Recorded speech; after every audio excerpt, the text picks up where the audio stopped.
Escutem bem o que eu vou contar, porque essa verdade aqui no sertão a gente guarda debaixo de 7 chaves. Não é história de assombração inventada para botar medo em criança, não. É o que meus olhos viram, o que o cheiro de pólvora e sangue nunca mais deixou minha cabeça esquecer. Aconteceu na festa de São Sebastião, o povo todo reunido na praça, cachaça rolando, forró pé de serra gritando, a gente sentindo aquele calor gostoso da aglomeração. A vida simples do interior, sabe? Aquela noite, o ar estava seco, pesado, e a lua estava um prato de prata pendurado bem em cima da gente. Aquela lua cheia de rachar o chão de sede. Eu estava lá dançando com a Ritinha, quando de repente a música parou, não porque o sanfoneiro quis, mas porque o grito paralisou tudo. Era o Zé Bento. O Zé que a gente via todo dia na bodega, que sorria com a gente, que tinha cheiro de poeira e suor de trabalho. Ele estava parado no centro da praça. A gente pensou que era mal súbito, um engasgo, coisa de quem bebeu demais. Mas o corpo dele começou a tremer de um jeito que parecia que o osso estava lutando contra a carne. A camisa dele estufou primeiro, as veias no pescoço viraram cordas grossas. Eu senti o cheiro, aquele cheiro de bicho selvagem misturado com suor e ferro. Era um odor que nunca tinha sentido na vida e que anunciava a desgraça. O Zé caiu de joelhos e quando ele levantou a cabeça, não era mais o Zé.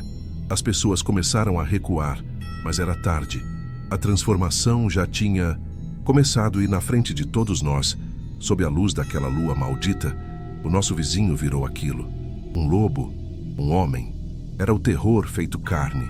Eu vi as mãos dele crescendo, virando garras pretas, rasgando o próprio couro. A multidão não gritava mais. Ela gemia. Um lamento uníssono de quem sabia que a festa tinha acabado e que a morte tinha chegado. Eu ainda sinto o tremor da terra quando aquela coisa bateu no chão. Foi o dia mais assustador da minha vida. E eu sei que todos que sobreviveram guardam o mesmo buraco de pavor na alma. É por isso que eu pergunto, se você estivesse lá no meio do sertão, sem ter para onde correr, o que você faria?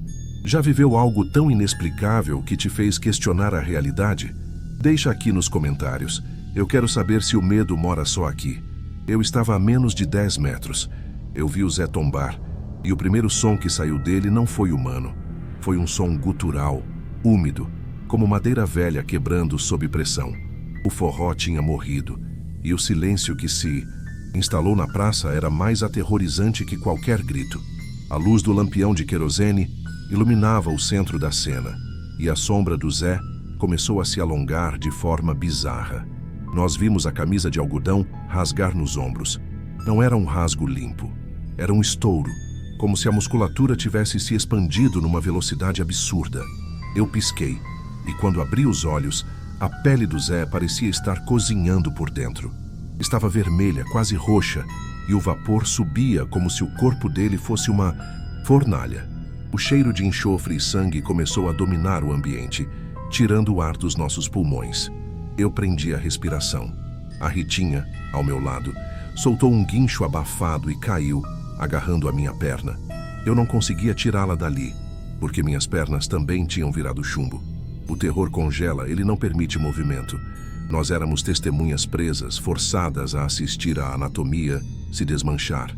Os ossos. Meu Deus, o som dos ossos. Era como se alguém estivesse amassando uma caixa de tábuas podres, estalos secos e longos, acompanhados por gemidos que não eram nem de homem nem de animal, mas algo entre os dois. A boca do Zé se abriu num buraco disforme. Os dentes ficaram longos e pontudos em segundos. Ele não estava gritando de dor. Parecia estar rugindo de um prazer primordial. O rosto dele, aquele rosto simples e conhecido, começou a se esticar para a frente. O nariz afundou, a testa cresceu, e pelos pretos, grossos e eriçados, irromperam da pele. Era rápido, rápido demais, para a mente processar. Em menos de 1 minuto, o homem que vendia milho e feijão na feira se transformou em uma figura monstruosa. Ele estava curvado, quase tocando o chão com as mãos, que agora eram patas grossas com garras recurvas que batiam nas pedras da praça. Eu senti um frio que não vinha da noite sertaneja, vinha do reconhecimento do mal absoluto. Minha garganta secou. A gente se perguntava, em silêncio, se aquilo ia parar. Se era só um pesadelo horrível. Mas o lobisomem, ou seja lá o que fosse aquela coisa, levantou a cabeça. Os olhos vermelhos incandescentes focaram na multidão em pânico. E então, o rugido. Aquele rugido rasgou o céu e a alma de todos nós. Era a confirmação de que a razão tinha sido abandonada e que agora só restava a sobrevivência. Eu não pensei em correr. Eu pensei em me anular, em virar pó, em sumir daquele cenário de horror inominável. Mas eu estava ali e o monstro nos viu. Ele farejou o medo. O cheiro se intensificou. Um misto de terra molhada, pelo sujo e algo metálico, que eu só reconheci depois como sangue fresco. Quando a criatura, que já não era Zé, levantou-se totalmente, ela era enorme. Mais de 2 metros de altura, ombros largos e uma silhueta que bloqueava a luz da lua. Os músculos pareciam pedras sob a pele grossa. O pânico explodiu na praça. Não foi um recuo organizado, foi um estouro de gente correndo sem direção, tropeçando nos próprios pés e nos restos das barracas de festa. Eu tentei puxar a Ritinha, mas ela estava em choque, apenas chorando baixinho e tremendo. O lobisomem deu o primeiro passo. E foi um salto. A velocidade era inacreditável. Ele não correu, ele se lançou. O alvo foi um grupo de 4 homens que estavam perto do coreto, tentando se esconder atrás da caixa de som. O som do impacto foi o pior. Um craque úmido seguido por um grito cortado no meio.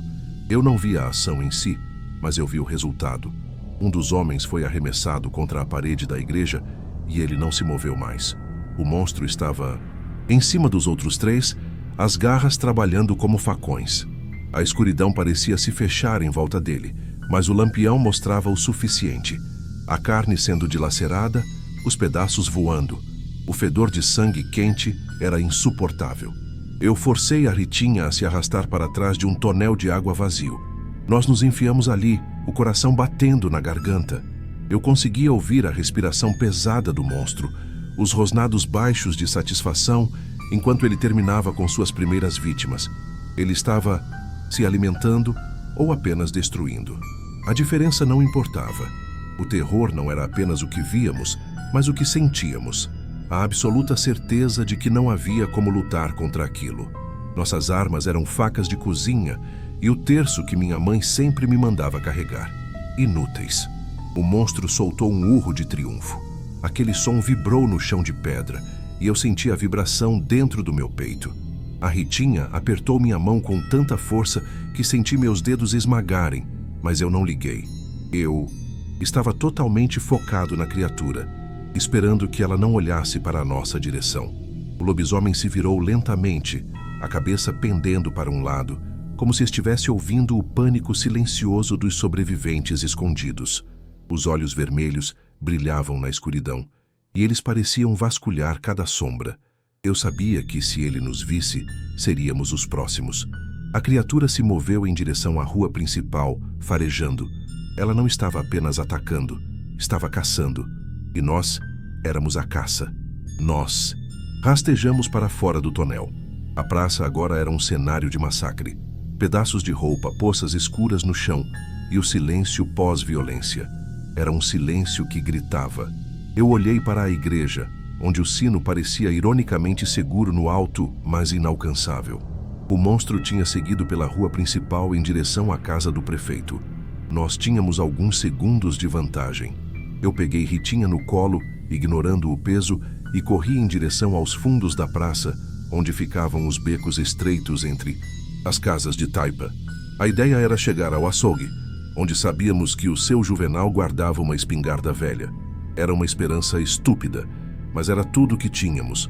A cada passo, eu pisava em pedras soltas e sentia o cheiro do medo dos outros que correram antes de mim. Eu conseguia ouvir os sons da caça voltando da rua principal. Não eram gritos de dor agora. Eram sons de móveis sendo destruídos, portas sendo arrombadas e, pior, o riso rouco da fera. Sim, ele ria. Não era um riso humano, mas um som horrível de escárnio, de deleite na destruição que ele causava. Eu forcei a Ritinha a entrar em um beco escuro e úmido. O caminho era estreito, quase nos esmagando contra as paredes de barro. O aperto claustrofóbico era bem-vindo, pois significava que o monstro não poderia nos alcançar facilmente se nos encontrasse. Nós ouvimos passos pesados vindo na nossa direção. Não os passos normais de um homem, mas o tum-tum descompassado e poderoso de algo muito grande e com pressa. Eu empurrei Ritinha para um canto, onde caixotes empilhados ofereciam uma cobertura mínima. Eu me agachei e puxei um pedaço de madeira que estava no chão. Um pedaço de tronco que mal serviria para defesa, mas que me dava alguma ilusão de controle. O lobisomem passou na boca do beco. Eu vi a silhueta dele se mover na abertura. Ele parou, farejando o ar, a cabeça grande virando de um lado para o outro.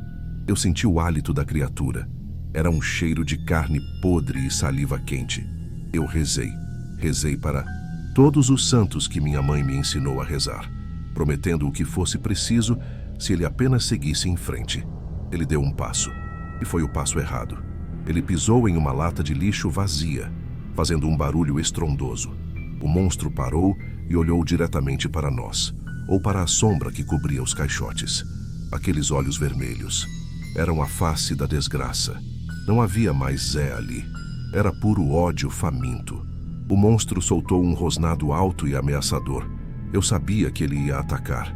Eu gritei para Ritinha: corre, pula o muro! E no mesmo instante, arremessei o pedaço de madeira na cara da criatura. Não machucou, claro, mas deu tempo.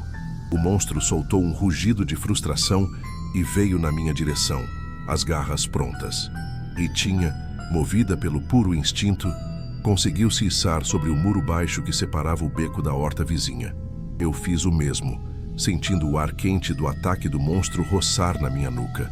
A criatura tentou subir o muro atrás de nós, mas sua envergadura era muito grande para o espaço apertado. Ele derrubou um pedaço da cerca de arame farpado com um golpe da pata. Ouvimos o som dele se virando, procurando outro acesso. O monstro era inteligente. Ele sabia que não precisava nos seguir pelo mesmo caminho. Ele daria a volta pela casa. Eu peguei Ritinha e a puxei para dentro do quintal da casa abandonada. A única chance era subir no telhado. A casa era antiga e as telhas de barro eram escorregadias, mas era a nossa única elevação. Subimos por um pé de manga velho que encostava na beirada do telhado. Assim que subimos, ouvimos o monstro arrombando a porta da frente da casa. O barulho de madeira estilhaçada era ensurdecedor. O monstro estava lá dentro. Eu podia ouvir seus passos pesados e os rosnados de frustração enquanto ele vasculhava a casa. Ele sabia que estávamos perto, mas não sabia exatamente onde. Eu me deitei nas telhas, puxando Ritinha para baixo comigo. O telhado nos dava uma visão privilegiada da vila, e o que eu vi me embrulhou o estômago. O lobisomem destruiu o interior da casa em segundos. Pedaços de móveis voavam pelas janelas quebradas. Então, ele olhou para cima. Ele percebeu o nosso rastro de medo. O monstro saltou para fora da janela, alcançando o beiral com uma facilidade assustadora. Eu vi as garras dele se fincando na parede de barro, escalando como uma aranha gigantesca. O tempo acabou. Eu agarrei a mão de Ritinha e comecei a rastejar pelo telhado, movendo-nos de casa em casa. O telhado vizinho era mais baixo e a distância era arriscada, mas tínhamos que saltar. "Pula!" eu gritei. Ela hesitou, olhando para a criatura que já estava na metade do caminho. Eu a empurrei com força e saltei logo atrás. As telhas cederam um pouco sob o nosso peso. O monstro urrou e saltou, mas errou a distância e caiu na casa entre nós. O som do impacto foi como o de uma bomba, e eu senti o cheiro de poeira e telha quebrada subir. Ele estava furioso. Eu sabia que ele não desistiria. A queda do monstro nos deu mais alguns segundos preciosos. Ele não se machucou, mas o barulho da destruição alertou o resto da vila, ou o que restou dela. Eu ouvi tiros à distância, 3 disparos secos de espingarda. Era o Juvenal, o açougueiro, que finalmente tinha encontrado coragem para usar a arma. O som dos tiros distraiu a criatura. Ela saiu dos escombros e correu na direção do barulho, deixando um rastro de telhas partidas para trás. Era a nossa chance. Nós descemos do telhado e caímos no quintal de Dona Elvira. Eu pisei em algo mole e quente. Era o corpo mutilado do cachorro dela. Eu evitei olhar. Corremos para a frente da casa, em direção ao poço comunitário. o único ponto de água na vila. Ali havia um grupo, uns 10 sobreviventes, a maioria mulheres e crianças, acuados ao redor do poço, tentando se proteger com enxadas e foices enferrujadas. Era uma defesa patética, mas era uma união. O grupo nos viu e abriu espaço. Os olhos de todos refletiam o mesmo terror paralisante. O Juvenal, pálido, estava encostado no muro, a espingarda fumegando. Ele tinha acertado o monstro? Acertei no peito, mas ele nem sentiu. O bicho riu, juro, ele riu na minha cara. Ele sussurrava, os olhos fixos na escuridão de onde o monstro viria. O lobisomem voltou. Ele não veio correndo, veio caminhando, lento, como se estivesse saboreando o pânico que gerava. As balas não o tinham parado, elas tinham apenas o irritado. Eu vi os furos escuros no peito peludo que já estavam se fechando, soltando vapor. A regeneração era assustadora. O monstro parou a uns 20 metros na abertura da viela. Ele nos encarou, uma massa de músculos e fúria primal. Nós éramos uma dúzia, mas ele era o predador. Eu agarrei um garfo de jardinagem enferrujado. Inútil, eu sabia, mas eu não ia morrer escondido. Eu me posicionei na frente da Ritinha e das crianças. O monstro deu um passo. O grupo de mulheres começou a gritar e uma delas, a Maria do Pastel, desmaiou. O lobisomem acelerou e o ar estremeceu com a sua velocidade. Ele veio direto para o grupo. Foi o caos total. O Juvenal tentou recarregar, mas as mãos tremiam tanto que ele deixou as balas caírem. A criatura saltou. Eu fechei os olhos, esperando o golpe final, o fim da minha vida no sertão. Mas o golpe não veio em mim. A criatura passou por mim, focada no ponto mais fraco. A senhora que tinha desmaiado.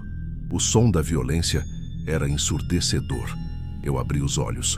O lobisomem estava ocupado, e isso nos deu uma fração de segundo para reagir. Os homens do grupo, movidos por uma raiva desesperada, avançaram com suas ferramentas agrícolas. O garfo de jardinagem entrou na carne grossa da criatura, mas não fez nada. O monstro mal piscou. Ele se livrou de um dos homens com um tapa que quebrou a costela do coitado. O Juvenal, recuperado do choque, atirou o último tiro na cabeça da fera. A bala atingiu o crânio. Houve um clarão e um cheiro de osso queimado. O monstro cambaleou, soltando um rugido de dor que finalmente soou real, mas não caiu. Apenas ficou atordoado por um momento. Aquele momento foi a nossa salvação. Enquanto ele estava desorientado, eu gritei para todos: corram, peguem o poço. A ideia era simples e estúpida. Se a gente não podia matar, a gente tinha que se esconder ou se dispersar para sobreviver. Nós nos dispersamos. Eu puxei Ritinha para longe do poço e corremos para o mato seco, em direção ao rio. Eu olhei para trás uma última vez. A criatura estava de pé novamente, parecendo ainda mais enfurecida pelo ferimento na cabeça. Ela não nos seguiu. Em vez disso, ela se virou e correu para a casa de um dos sobreviventes. O som da destruição recomeçou, agora mais distante, mas igualmente mortal. Nós corremos até não sentirmos mais as pernas, só parando quando o primeiro sinal de luz cinzenta começou a manchar o céu do leste. O amanhecer. O monstro do sertão só ataca sob a luz da lua cheia, era o que as velhas diziam, e era verdade. Quando a luz do sol tocou a mata, o barulho cessou. O silêncio voltou, mas agora era o silêncio da devastação. Nós esperamos e esperamos. Quando o sol estava alto, nós voltamos rastejando, temendo encontrar o monstro transformado de volta em Zé, esperando por nós com um sorriso inocente. Mas só havia corpos, sangue e destroços. Do lobisomem, nem sinal. O Zé tinha ido embora. Apenas o rastro de suas patas grandes marcadas no barro úmido perto do rio indicava o caminho da sua fuga. O dia clareou, mas a escuridão ficou. Voltamos para a praça ao meio-dia. O sol causticante do sertão parecia tentar queimar o sangue e apagar o horror da noite, mas não conseguia. A vila estava destruída. Não era um estrago de briga ou de vendaval.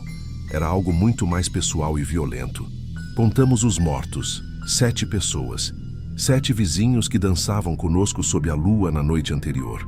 O Juvenal estava vivo, ferido gravemente, mas vivo.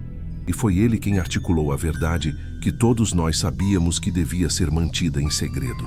Se a história de um lobisomem, um monstro, se espalhasse, a vila seria condenada. Viraríamos atração, seríamos caçados, ou o que é pior, as autoridades viriam e levariam os sobreviventes, dizendo que estávamos loucos. Então nós fizemos um pacto, ali mesmo, em meio aos escombros. Nós dissemos que foi um bando de jagunços cruéis, ladrões de gado que atacaram durante a festa. Uma mentira simples, fácil de engolir na boca do sertão. O corpo do Zé nunca foi encontrado. Ninguém queria que fosse. A gente rezava para que ele tivesse fugido para sempre, para o mais fundo da Caatinga, e nunca mais voltasse. Mas a verdade é que o Zé Bento sempre foi um homem do sertão. Ele conhecia cada trilha e cada esconderijo. E a lua voltaria. Nós vivemos com o terror plantado nas nossas almas, sabendo que a cada lua cheia, aquele cheiro de enxofre e sangue poderia retornar. A cada mês, a noite na vila vira um pesadelo silencioso. As janelas estão fechadas, as portas trancadas, e ninguém se atreve a sair depois do sol se pôr. Eu vejo a Ritinha todos os dias, e nós trocamos olhares que não precisam de palavras. A gente sabe o que aconteceu. A gente sabe o que Zé virou. E a gente sabe que ele ainda está lá fora, esperando. O sertão guarda segredos profundos e esse é o nosso mais terrível. Aquele dia, a festa não acabou. Ela apenas se transformou em um luto eterno, em uma vigília constante contra a natureza selvagem que reside, dormente, no coração de um homem. Eu olho para a lua cheia e sinto o mesmo frio que senti naquela noite. Um frio que me lembra que o lobisomem que vimos não era uma lenda, era a nossa realidade. E ele era o Zé. Essa é a verdade que eu carrego até hoje, a maldição que nos silenciou para sempre.